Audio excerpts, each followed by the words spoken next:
ನಮಸ್ಕಾರ ಪ್ರಿಯ ವೀಕ್ಷಕರೇ, ಮೂಡಲ ಧ್ವನಿ ಹಳ್ಳ ಪಬ್ಲಿಕ್ ಪವರ್ ಕನ್ನಡ ಯೂಟ್ಯೂಬ್ ಚಾನಲ್ಗೆ ಒಮ್ಮೆ ಸಬ್ಸ್ಕ್ರೈಬ್ ಮಾಡಿ, ಬೆಲ್ ಐಕಾನ್ ಪ್ರೆಸ್ ಮಾಡಿ, ಹೊಸ ವಿಡಿಯೋಗಳನ್ನು ನೋಡ್ತಾ ಇರಿ. ಶೇರ್ ಮಾಡಿ, ಲೈಕ್ ಮಾಡಿ, ಕಮೆಂಟ್ ಬಾಕ್ಸಲ್ಲಿ ಕಮೆಂಟ್ ಹಾಕಿ.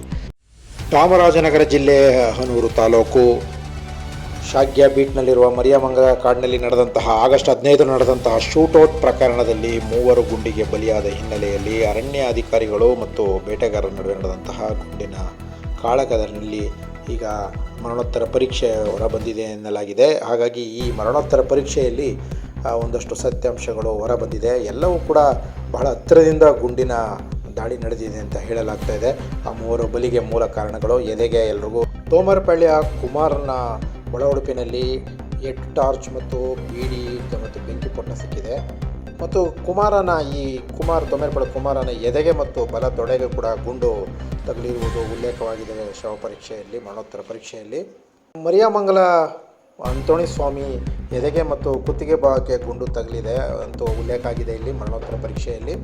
ಅಂತೋಣಿ ಸ್ವಾಮಿ ಒಳಪುಳಿನಲ್ಲಿ 9 ಅಲ್ಯೂಮಿನಿಯಂ ಫ್ರೈಮರ್ಗಳು ಪತ್ತೆಯಾಗಿದೆ.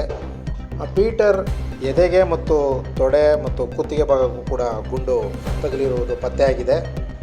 ಎಲ್ಲ ಹತ್ತಿರದಿಂದ 3 ಜನ ಗುಂಡು ಈ ನಡೆದಿರುವಂಥ ಶೂಟೌಟ್ ಪ್ರಕರಣ ಅಥವಾ ಇದನ್ನು ಎನ್ಕೌಂಟರ್ ಪ್ರಕರಣ ಏನೋ ಈಗ ತನಿಖಾ ತಂಡ ನಡೆಸ್ತಿರುವಂಥ ಮಾಹಿತಿ ಪ್ರಕಾರ ಎಲ್ಲರಿಗೂ ಕೂಡ ಹತ್ತಿರದಿಂದಲೇ ಗುಂಡು ಹಾರಿದೆ ಎಂಬ ಒಂದು ವರದಿಯನ್ನು ಈ ಮರಣೋತ್ತರ ಪರೀಕ್ಷೆಯಲ್ಲಿ ಉಲ್ಲೇಖಿಸಲಾಗಿದೆ ಅಂತ ಹೇಳಲಾಗ್ತಾ ಇದೆ.